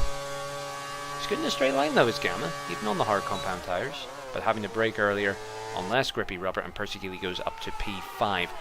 4 seconds the gap to Tixie. Bradley chasing down JTK, and you notice with no DRS the absolute massive amount of difference. So we have cautions. That's Lil going to retiring in the pits, must have had damage. And Bradley actually losing out to JTK. JTK comes back through. I wasn't expecting that. Not quite sure what happened there, whether he got onto the dirty marbles. But Bradley now losing valuable time. 11 to go including this one. And that Ferrari is literally the definition of I didn't hear a bell, thank you very much. But surely Bradley will have him on the inside here. Nice and easy braking, although JTK tries to carry the speed through and does. Has the inside for the next corner, but has to brake early. Is still there. But Bradley just pulls ahead. Lovely move. Emery into the pits.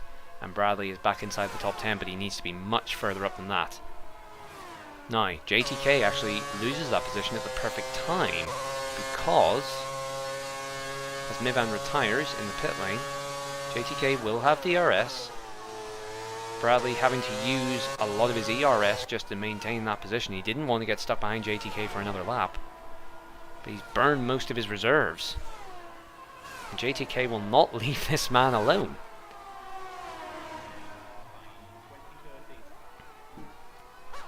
Meanwhile, what's the nearest gap on track at the minute, aside from JTK and Bradley? Roy is keeping Jan honest. Surely these guys are going to have to pit again.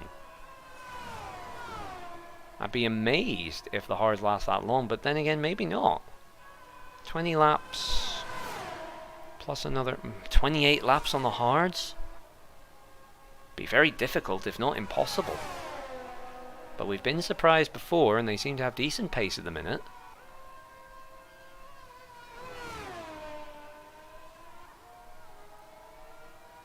Tixie on the hards as well, and on much fresher hards, it must be said. Is 7 seconds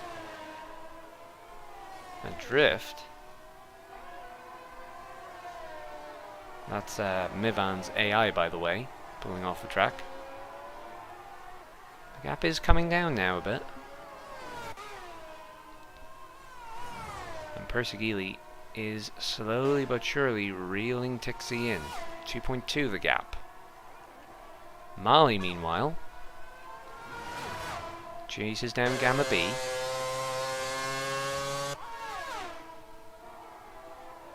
Looks to the outside, but nothing doing. We'll have to chill behind for another lap. Oh, no they won't, because Gamma B goes deep into the hairpin.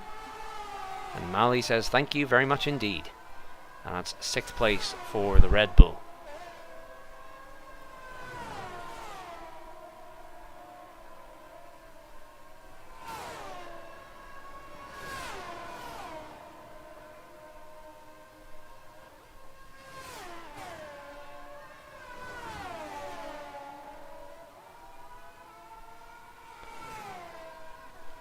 Looking through the rest of the field, Roy is...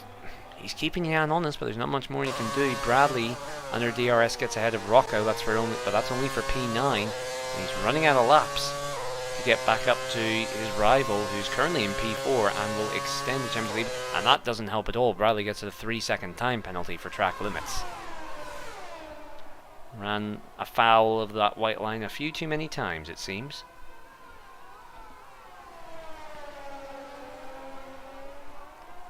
So that puts him within strike range of Rocco and JTK, and if they just sort of stick with him, which will be difficult, but it's possible, then Bradley wouldn't even score any points today, assuming things stay as they are. Which they probably shouldn't, but as Rocco takes the MotoGP line and does a bit of off-roading for good measure, JTK takes up P10. But Bradley, with that 3-second penalty, he's already 8 seconds adrift of Emery, which is a lot of time to make up. Not very many laps. Persegili continues to close down Tixi. Tixi is not really making any inroads here. The gap is 6.6. And Jan only has 6 to go, so does Roy. So, presumably at this point they are going to the end on those hards. They'll be absolutely dead, but they seem to be able to manage the pace quite well. And Roy, now perhaps realizing instead of getting a boatload of points, is potentially sniffing at victory. The gap is coming down, slowly but surely, as JTK is in the wall, rolls back onto the track. Oh dear, and it was all going so well. Unfortunately, once again, the Ferraris, Scuderias, find themselves at the back of the field.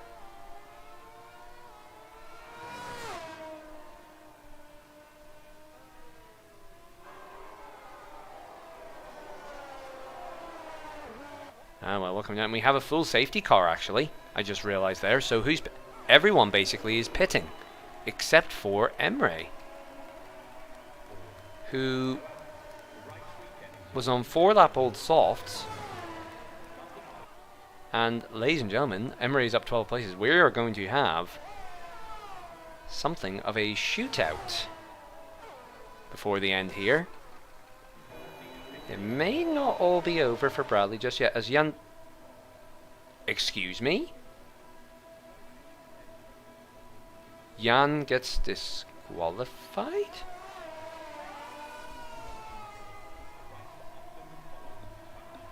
I'm not quite sure what happened there. Jan has apparently been disqualified, which means Roy now leads the race. I'm pretty sure everyone is on softs, fresh softs as well, except for Emery.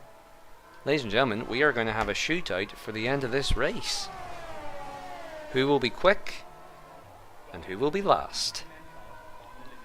Bradley, not in the ideal spot, starting from P8.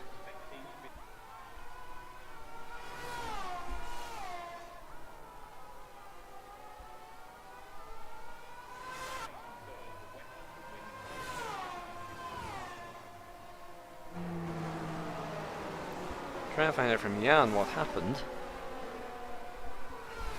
But it said he ignored yellow flags, but he was leading unless he accidentally overtook the safety car. Now, safety car I think can stay out for one more lap, which should get the field all joined up.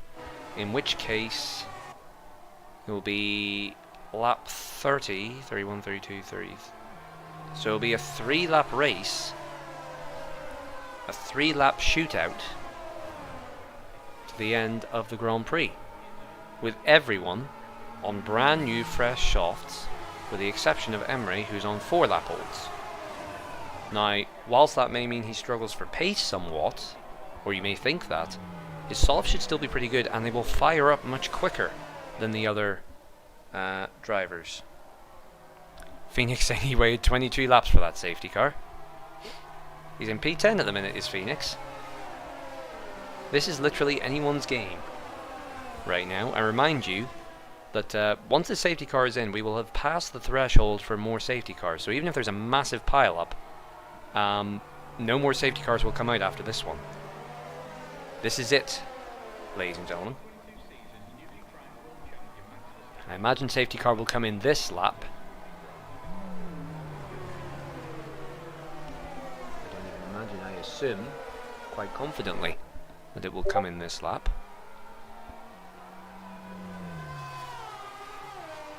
Jan said, well, I asked Jan what happened. He said, I overtook someone with yellow flags.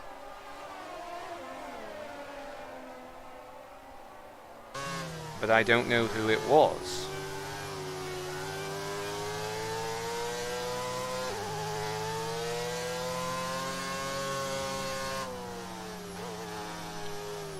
Safety car is in this lap. Hopefully we'll get a clip of what happened to Jan. So, I don't think Roy was expecting to be in this position when he started. Roy is up 6, Emre is up 13 from his starting position.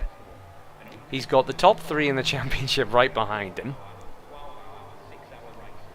And everyone and anyone has a chance to win this race.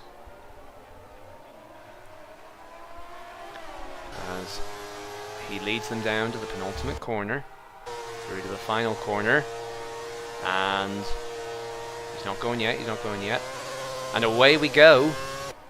It's a good getaway from Roy, but is it good enough? We'll watch on board with Bradley. They're all botching up together.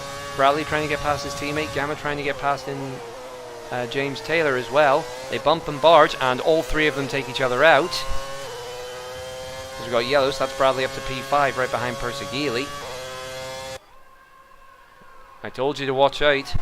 So suddenly it's all coming up roses for the 2 Ferraris as they, with fresh rubber on, are battling the McLarens. It's like the 2000s all over again, the Ferraris and McLarens. Bradley has found himself up to P5, but bear in mind he has a 3-second time penalty that he cannot serve under pit stops. So unless he pulls out a massive gap, all these positions gained will be for naught.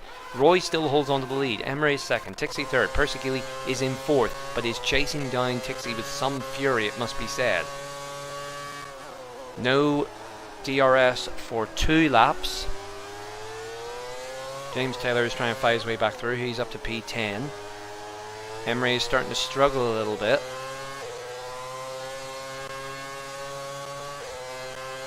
Where is Bradley? He's there. As Roy sets the fastest lap of the race on that fresh rubber. Granted, it was the first one and he was the first one to pull away, so you imagine he would set the fastest lap. Roy holds the line. Emre goes defensive. Tixi is unable to find a way through at present. We'll ride on board with Tixi. Persegili has the run, does he not? He goes to the outside. He's ahead by the time they reach the corner. There'll be a compromised line. Rickety retires from the session. There won't be a safety car there. Tixi is held up by Emre. He's side by side with Persegili. This is nip and tuck stuff. Oh, giving each other just enough room, and well, that was questionable from Tixi. As Bradley does take advantage, it probably won't be for long. I doubt he'll get 3 seconds ahead, but Persegili, I imagine, will be quite livid at Tixi for that one. That was a very aggressively handled move. I understand Tixi wants to hold on to the podium, but that may have cost them much more than what they gained. Meantime, Bradley has burned through all of his ERS, which means we go 3 wide onto the grass goes Persegili.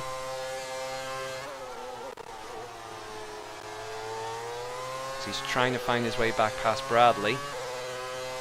Only 2 to go. We're on the penultimate lap. Roy is streaking away a little bit. Emre is still holding 2nd. And we're watching this delicious battle between the 3 championship contenders.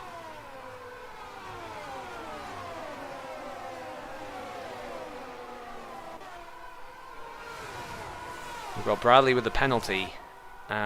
What is the actual... Can we see gaps to the leader? Let me see. Bradley's 2.4, so it would be a 5.4. That would put him outside the top 10 at the minute. Bradley will not score any points. Well, he might get 10th actually. I apologise, maybe my math's a bit off. He might get 10th, but at the minute Bradley is in a lot of trouble. Emre holding on the second of the minute and locking down the win for Roy at the minute. Emre has no ERS left to fight with. Tixie will get past, but whether he will hold on to that position is another matter entirely. Persegili, meanwhile, gets past Bradley and gets past Emre for his troubles. Just keeps it within the white lines, as that is Phoenix going round. And Persegili sets off after Tixie. It's the final lap of the Grand Prix, and it's been an absolute cracker of a Spanish Grand Prix. We've had tragedy, overtakes, excitement, controversy, and a little bit of drifting courtesy of Emre there. Unfortunately, it won't do much to help him hold his position, but he will finish ahead of Bradley on the timings. Just let him go, it's not worth it. And oh, Bradley! There's a little bit of a touch there, the car was still there. And that'll be Bradley definitely out of the points. Gets overtaken by his teammate. Emre is in all sorts of bother. Persegili got through. He's battling with the two Ferraris who have shot their way up to the front as Catastrophe gets a 5-second warning.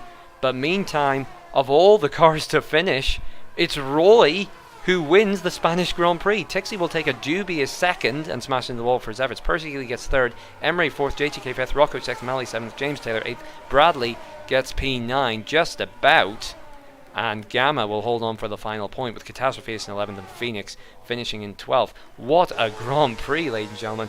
It's Roy in the Alpine who takes an unlikely win. I never would have predicted this. I never would have predicted Emre being in second. It all got a bit nasty at the end, and I'm sure we'll see reports to the stewards. But I don't see Roy losing this at all. I don't see Roy losing his win. Look at him, swanking on there.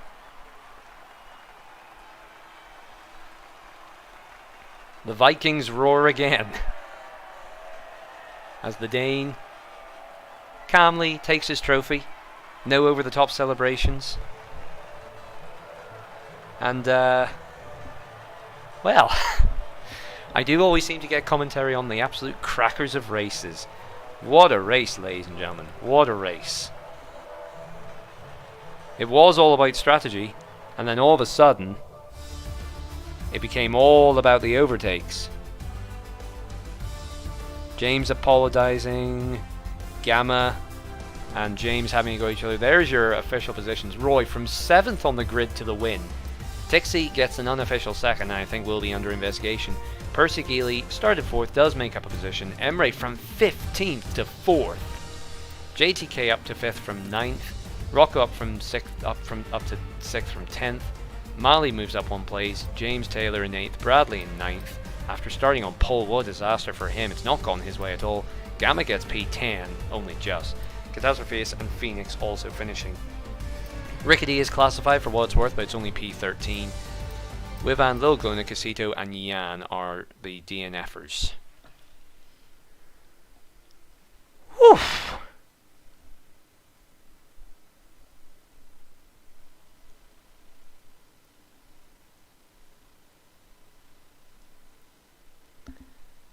I need to breathe. Wow. What? I repeat, what a race. We'll give the drivers a little bit to cool down and get them into the commentary box in just a moment. If I can bring up my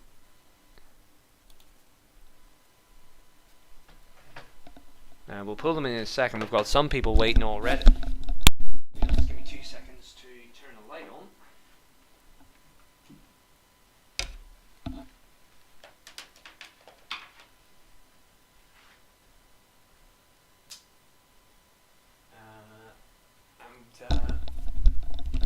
We do have some people waiting in the interview room.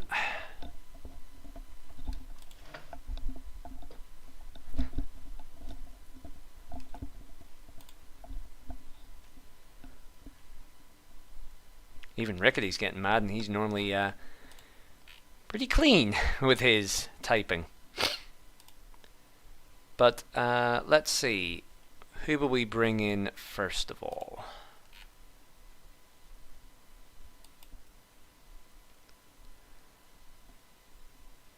Do you know what? We've got to bring him in. We've got to bring our race winner in first of all. So let's move him in. Bro. Well, there's a face I didn't expect to see on the top step of the podium. Roy, winner of the Spanish Grand Prix. Congratulations. Yeah, it's calm. Nah, it's just Talk us through. I don't know. Well, at the start, Marley tried to squeeze me, but then he spun and like, whatever. But then like I was in the big train. Tixie was leading by a lot. It wasn't actually that much. I don't think the gap ever went over 2 seconds. Believe it or or wasn't? not. Okay, whatever. Well, anyways, yes, it was a train. Yes, it was the James Taylor train. Yes. I mean, we'll skip over like that sort of part. But I mean, like, whenever that last safety car came out, you were sitting where? P2. Because of, I mean, what was your plan originally? Were you planning to go to the end on those hards? Yeah. And how are they feeling? Do you think it would have been reasonable to do so, or? Yeah, because I pit lap 4, and then there was the safety car, so like it was lap 6 I pushed or something. And then I don't know I think they were a bit over 60 when the safety car came out, and then there was 5 laps remaining or something. Yeah, so I could have kept it, but like maybe yeah, but maybe there was gonna be a puncture, but I don't know. But, well, I mean, lucky it happened. I mean, I suppose lucky it happened when it is, but I mean, not even to take that away from you, because you can hardly say you lucked out, because everyone lucked out. It bunched the field back up. Everyone went on to fresh softs, except for Emre, who was on 4-lap old softs. Yeah, that helped and me. At the end of the day, you kept it clean. You were the one who managed the pace, and you've won. You have won. So yeah, congratulations. Yeah. But I mean, I'm from 7th on the grid, no less, which I think is the farthest down the grid we've had a winner so far. Certainly this season, but potentially even in the previous season as well. Starting from 7th to win the race. You did that in real F1, everyone would be calling you a legend. So, Yeah. It was definitely like the first safety car when I pit there. That was like what won me the race, because I got a big tire advantage, and I was P2 and I was managing the gap to Tixie. Actually, it was at 6.5 for like 3 laps or something before the safety car. So, and I had more battery power than Jan. So if there were no safety car, I was going to use all my battery on the last lap to try and overtake him, because he flashed. He was under 10% and I had like 40-50%. So I think I actually might have been able to win it, even though if there were no safety car. At least P2, I think. Well, I mean, we'll not knock it while it's here. So yeah, I mean, it is what it is. Definitely. You've won the race. Yeah, So, definitely didn't expect it. Definitely didn't expect it. Well, then tell me, speaking of expectations, Portugal. We're just heading next door to Portugal. Your thoughts on that one? I've not raced much at Portugal, but Can we not get 2 wins in a row? Yeah, I'll try my best. But I gotta go sleep now, because I'm gonna wake up in 4 hours. Right, well, have sweet dreams filled with champagne spraying and celebrating with Christian Horner. Sorry, it's because you got Red Bull Nera. Who I don't even know who's in charge of Alpine at the minute, because no one. With the It's French just, thing, for better or for worse. But anyway, I'll let you get on to sleep there already. Yeah. Right, see you around then, Roy. Good man. Yeah. Good night. Okay, who have we got sitting down here now? I think we'll take Gamma next. Oh. Gamma. Yes, bro. Mid-race, actually. What a mid-race, bro. No, it was fantastic. For you, I mean, what happened? You know what? Because of the way it all turned out with the safety car. Hold on, because of the way it turned out with the safety car, we can honestly skip over the first part of the race, because the fact is, everyone was on soft tires and there was a massive battle going on. And then what happened at the end there? I think you were in a mate. collision with, it was a 3 wide Boss, moment it was- down into it turn was- 1. Talk me Bro, through it. it's James Taylor, bro. He stinks, bro. That guy thinks because he's quick that slower cars don't exist, bro. What the fuck? Basically, I was on the inside. Gave loads of space, but bro, he just came off the curb so quickly, and then yeah, we just because of the how the physics model is, the side pod to wheel doesn't really isn't a fun one for anyone, and I just died. So I mean, we both died. It wasn't a yeah, but bro, he didn't give me space. Like I gave him loads of space, and then he just yeah, it's just frustrating. But yeah, I mean, it's his loss, I guess. He was in a good position. I'm guessing that's going to the stewards. No, I don't care. It's fine. It's not that deep, bro. It's not even that deep. It's not real even. So I it's mean, fine. you said it was his fault. Surely, you feel like he should get a bit penalised for it. Bro was in like P fucking 10. Even Yeah. if he, even yeah, I mean, yeah, I guess I could, but I feel like you should just for, just for sake. not of not it. to have a go at him. Like, but the problem is, if it keeps on happening, and then we're asking like, why hasn't he got a race ban or something? Then the admins will just say, well, you didn't report him, so he hasn't got any points. So Yeah, it's- even if it's just yeah, a he- small thing, they should be punished for their actions if it was his fault. So I would put it in personally, mate.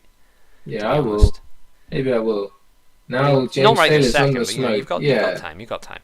he's on the smoke now. Nah, it was a crazy race though. Me and Roy was the real strategist today, bro. That guy was crazy. I mean, he was planning to was- go to the end on those hards, and he Yeah, looked good yeah, to do yeah. so He as was well. looking like a P1 or 2. It was looking good for him.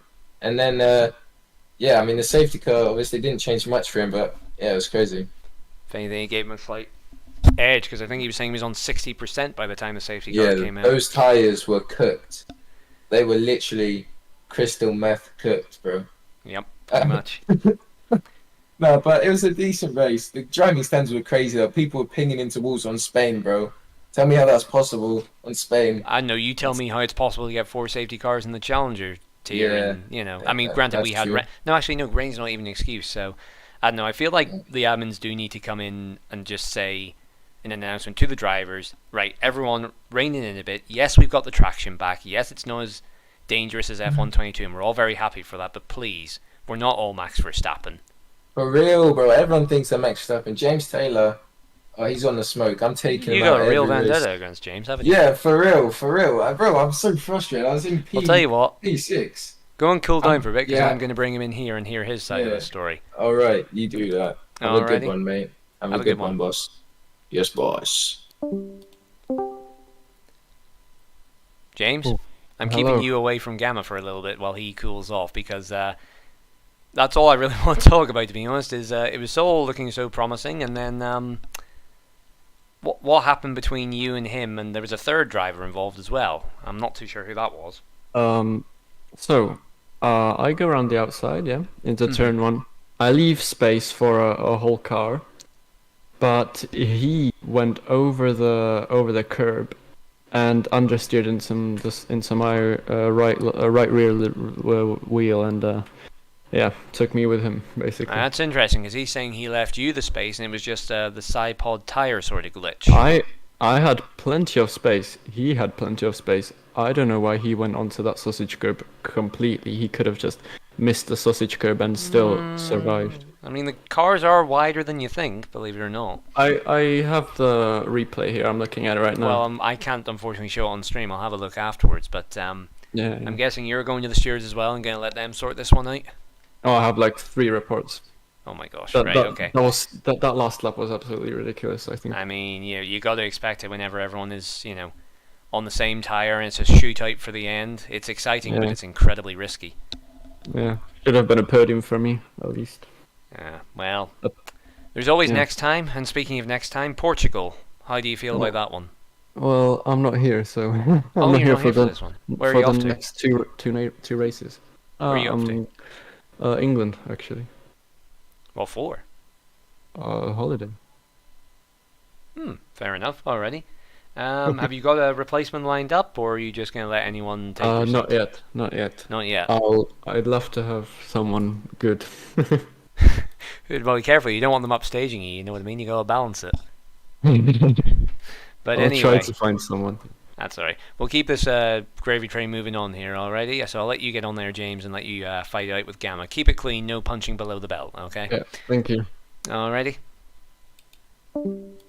Right, let's see, who else have we got in here? We've got Mivan and Catastropheus.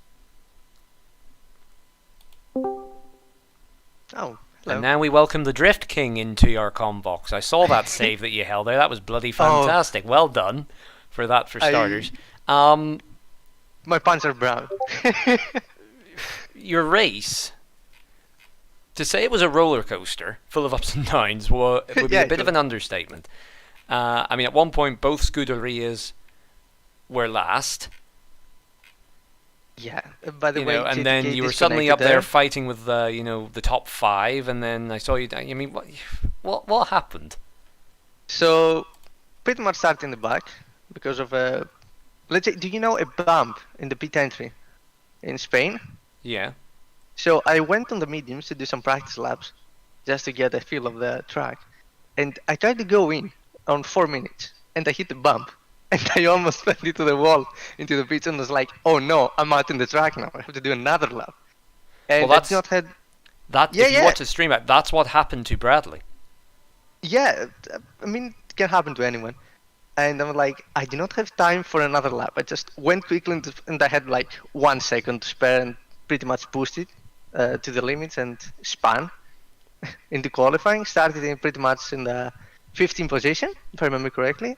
Then a lot of carnage in lap 1. I gained some positions there. That's a good thing. The hards were like on ice. In between lap 9 and lap 13 of the hards. The hards had no grip. I was just spinning all around. Drifting Interesting, it. because a lot of the drivers seemed to actually quite like the hards. They were making them last quite They were well. good. They were good like after that point. Yeah, so a bit like a graining phase almost. Yeah. Yeah. So I losing almost every exit, losing so much time, but then I gained a lot. The safety car like helped me a bit there with gaining grounds because I lost so much time fighting. Lap, what was it, 20 something, I pitted with Rocco. This is also the point where JTK disconnected and I had to invite him. And I was in DRS of Rocco and lost it because I had to invite him. It's like also sad. Yeah, we went to pits. Rocco pretty much had a very good pit stop. Good job the Ferrari crew, back to the factory. Pretty much went out right behind him. Then pretty quiet till the last safety car, also caused by my teammate. It was unfortunate for him. Yeah, I'm Period surprised for they the shops. called. I'm surprised they called a full safety car for that, because all he did was lose a front wing. And he got back on track relatively quickly. I'm honestly surprised safety car was called for something that small. A VSC would have probably solved that, to be honest. Yeah. But I mean, it gave everyone the chance to go on to the softs. That And- probably gave you a pretty good. Oh, I mean, it was an exciting race, enough race before that, plenty of twists and turns. But then that ending was just fantastic. You'll want to watch it back. It was great. But I will. But the thing is, on the softs, I started like also But in the back. It was 11 position, like somewhere there. Where did you I finish at also- the end? I mean, I got a stupid illegal overtake on Rocco. I saw that. because- yeah. Yeah, so I think this will get the 5 second. That puts me to P6. Well, that's not too bad then. That's not a bad day's work. Yeah. Yeah, that saved it all. Scared the hell out of me. But anyway, looking forward then. So that's a pretty decent result. What do you think? Can you turn it Can you? into anything better during Portugal next time out? Portugal. I really haven't seen this track for 2 years. I don't know. From like 2021 we were raced. I remember it was quite a good track for racing.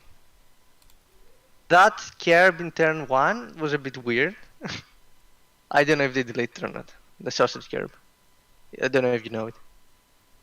Yes, I'm aware of that one. Yeah, that was like kind of made it impossible to overtake. So yeah, we'll see. A lot of Right. up and down. That's a real roller coaster in Portugal. Yeah. Right, well, I'll let you crack on here because I think I've only got one more to interview and it's been a heck of a long session, and I'm looking to rest my voice for a little bit. I So- feel you. Let me just call in. I think it's just Mivan is left. Yeah. So I'll Had a call lot him to in. say. But sorry. He had a lot to say for his setup. Okay.